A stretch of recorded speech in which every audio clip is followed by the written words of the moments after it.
Hello everybody, it's Ian again, and what better episode to do for my third review than the third episode ever? Yes, I'm doing The Edge of Destruction, which is a William Hartnell story. It is the third William Hartnell story because he is the first Doctor, so the third William Hartnell story would be the third story. It's story number 3. I think I said it was The Edge of Destruction. It's another two-parter after the last two-parter, The Sontaran Experiment. It was, of the 3 labeled up there under the title of the beginning, The Unearthly Child, The Daleks, and The Edge of Destruction, The Edge of Destruction was definitely my favorite of them. This is an episode that I thought, another thing, as with probably all my reviews, this does contain spoilers, but this is one of the episodes that I thought was just the right length. Like, I don't really see how the length of it could be improved. Like, it wasn't dull, but it wasn't like dull because it's long. It wasn't a tedious episode, but it wasn't so fast that it just would boop and where to go, like the Sontaran Experiment. But it was a very good episode. The acting was good. Of course, William Hartnell did stumble over a few of his lines, which does happen, especially in the later episodes, but everyone was good though.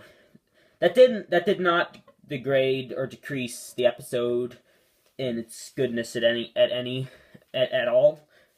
But I did enjoy this episode. The acting was very good, especially for that time. And it was a very confusing episode, but it was all resolved. Everything was answered. Like, there's this one scene, like, what happens is there's an explosion on board the TARDIS after they left the planet Skaro, and it kind of makes everyone kind of, I don't know, it kind of messes people up, and kind of messes up the TARDIS a bit, and everyone's just kind of wacky, and, like, there's this one scene where Susan Foreman, goes psycho with a pair of scissors, and I thought it was a knife at first, but scissors, it's even scarier. I thought she was threatening Ian Chesterton with it, and then she just ended up like going into like this stabbing rage on her bed, and it was quite frightening, and then you see the scissors just kind of fall out on the floor. And then later in the episode, the Doctor accuses Ian and Barbara of attacking him and sabotaging the TARDIS.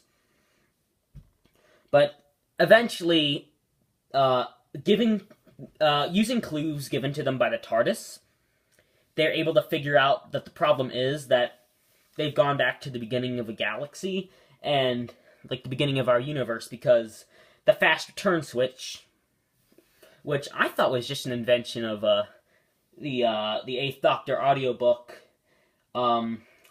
Seasons of Fear, the fast return switch, which brings you immediately back to your previous location. I thought it was just something from that, but it was mentioned here in the third episode. And it was stuck. The spring was stuck, and so it just kept sending them back until they reached the beginning of our solar system, our galaxy. It was a bit of a minor fault. Like, it was kind of anticlimactic for what had been going on, but it's kind of one of those things where the slightest, even the most brilliant plans can go wrong with one tiny little fault. And I did like I said the acting was good. The Edge of Destruction, it was a very cool name, which is one of the reasons I was really looking forward to watching this when I got this DVD.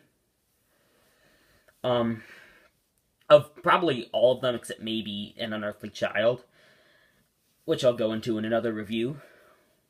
But yeah, The Edge of Destruction I would definitely recommend as my favorite First Doctor story that I've seen of the 4 that I have. I've seen The Unearthly Child, The Daleks, and The Aztecs. Edge of Destruction is definitely my favorite.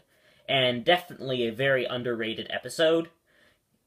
It's just because it's often overlooked considering it's the third episode, and nothing really major or lasting happens in it. Like, An Unearthly Child is the first episode. The Daleks introduces the Daleks, which are the most famous and just longest running enemy in Doctor Who history, and then it's immediately followed by Marco Polo, which is the first episode to be completely missing, and the first episode to have no footage.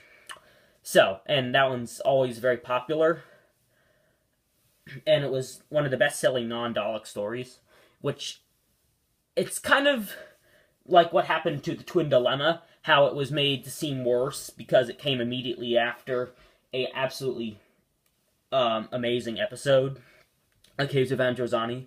I have not seen the Twin Dilemma, but I do want to. And it's just, it's very overlooked, and I think that it's one of the episodes that is very good. It was, because it was confusing, but it wasn't, like, you couldn't really tell what was going on at all. It was one of the first episodes where you couldn't really see how they were going to get out of it.